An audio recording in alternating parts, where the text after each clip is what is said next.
Highgate Cemetery is located in North London, England, and was assigned by architect Stephen Geary. In 1967, two teenage girls were walking home along the nearby Swains Lane and claimed to have witnessed the dead rising from their graves by the cemetery's north gate. Another teenager had been awoken one night with something cold and clinging on her hand, which left prominent marks the next morning, while reports circulated of a tall man in a hat walking in the area before melting through the cemetery's walls. On Halloween night of 1968, a group of teenagers interested in the occult visited Tottenham Park Cemetery at a time when it was being regularly vandalized by intruders. According to a report in the London Evening News on November 2nd, the teens arranged flowers taken from graves in circular patterns with arrows of blooms pointing to a new grave, which was uncovered. And by that I mean a coffin was opened and the body inside was disturbed. But their most macabre act was driving an iron stake in the form of a cross through the lid and into the chest of the corpse. In a letter to the Hampstead and Highgate Express on February 6 of 1970, David Farrant wrote that when passing Highgate Cemetery on Christmas Eve of 1969, he had glimpsed a gray figure, which he considered to be supernatural, and asked if others had seen anything similar. Sean Manchester claimed David's gray figure was a vampire, and the media quickly latched on, embellishing the tale with stories of the vampire being a king of the vampires or practicing black magic. A rivalry grew between David and Sean, with each claiming that he could and would expel or destroy the specter. Sean declared that he would hold an exorcism on Friday the 13th of March. ITV conducted interviews with both men, and others who claimed to have seen supernatural figures in the cemetery, which were transmitted early on the evening of the 13th, and within 2 hours, a mob of hunters from all over London and beyond had swarmed over the gates and walls into the locked cemetery, despite police efforts to get them the heck out of there. Some months later, on August 1st of 1970, the charred and headless remains of a woman's body were found not far from the catacomb, believed to have been used in a black magic ritual. David was found by police in the churchyard beside the cemetery one night in August, carrying a crucifix and a wooden stake. He was arrested, but when the case came to court, it was dismissed. There was more publicity about David and Sean when rumors spread that they would meet in a magician's duel on Parliament Hill on Friday the 13th of April in 1973, which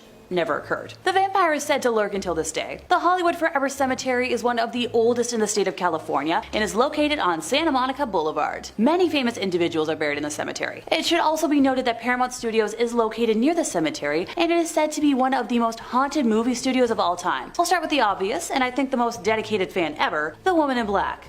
Also, yes, my bias for unknown ghostly ladies, known only by their outfits, is coming into play. Rudolph had passed away at the age of 31 in 1926 after surgery from an ulcer, and over 100,000 people gathered outside the funeral home. Fun fact, there were rumors that a wax replica was used to protect the body at the service. He was quite the popular heartthrob at the time. Just imagine your celebrity crush, but everyone also liked that same crush to a crazy level. It wasn't until after he had been laid to rest that the Woman in Black began to appear, and mainly she likes to come out on the anniversary of his death, dressed from head to toe in black, including a veil. She would leave roses on the grave and was originally thought to be Pola Negri, the woman he was engaged to during the time of his death, but nope. Many women have come forward claiming they are the Woman in Black. However, none of these claims have turned out to be true. Located in Chicago, this cemetery is the home of a very well-known ghostie, Resurrection Mary, who is also commonly referred to as BLOODY Mary. Blame the interwebs for the spelling out. Has different origins, depending on who's telling the story, but the most shared narratives put her untimely death sometime in the late 1920s to early 1930s, when she was either a victim of a fatal car crash on the way to a night of dancing, or the unfortunate victim of a hit-and-run accident while she was walking home in the rain. Most documented reports of Mary describe her as a young, fashionable blonde woman, no older than mid-20s, wearing a white ball gown, accessories, and a hairstyle to match. The first person who claimed to encounter Resurrection Mary was a man named Jerry Pallas. In 1939, Jerry was at a popular dance hall when he was love-struck by a young blonde woman. He approached her, and the two hit it off and spent the night dancing away, even sharing a scandalous kiss. According to Jerry, her hands were as cold as ice, but he had a warm heart that made up for it. So, eventually, closing time came around and Jerry offered the woman a ride home, and she asked to be taken down Archer Avenue. She motioned for Jerry to stop in front of the Resurrection Cemetery, and when he did, she got out and vanished before his eyes. Jerry was shaken with disbelief, but not too frightened to seek out answers. The next morning, he made his way to the address where Mary said she lived,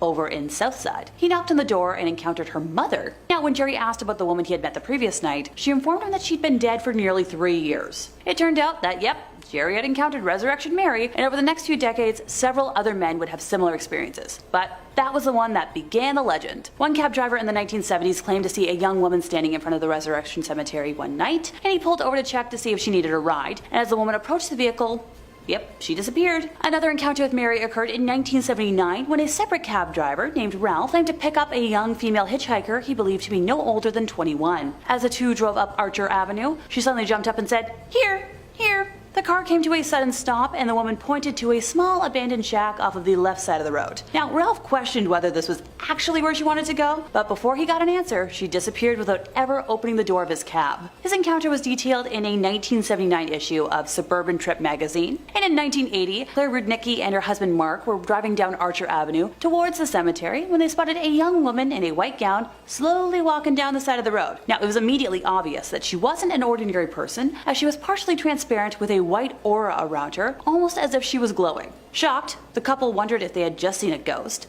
and when they once again reached the spot where Mary was walking, you guessed it, she was gone. Mary is supposedly buried at this cemetery in Justice, Illinois, about a 30-minute drive southwest of Chicago, and it gives her stomping grounds as well as her iconic name. She likes to stick to that particular stretch of road on Archer Avenue, between the cemetery and what was once the O. Henry Ballroom in Willow Springs. Over the years, several researchers have tried to determine the exact identity of Mary, but no one knows. Due to the number of sightings and the credibility of those who claim to see her, Resurrection Mary is said to be one of Chicago's most famous ghosts. Stoll Cemetery and the abandoned church that rests next to it is located in the tiny, nearly forgotten Kansas town of Stoll. Oh, and it's believed to be one of the 7 portals to hell. Though counted among the most haunted cemeteries in the world, Stoll Cemetery has gained a haunted reputation due to a legend that involves Satan. The legends say that these stories have been linked to Stoll for more than 100 years, but none of them made it into print until the 1970s. Specifically, in November of 1974, an article appeared in the University of Kansas student newspaper that spoke of a number of strange occurrences in the Stoll churchyard. According to the article, Stoll was haunted by legends of diabolical, supernatural happenings, and the legends claimed that the cemetery was one of the 2 places on Earth where the devil appears in person 2 times each year. Apparently, most students learned of Stoll's diabolical reputation from their grandparents, or,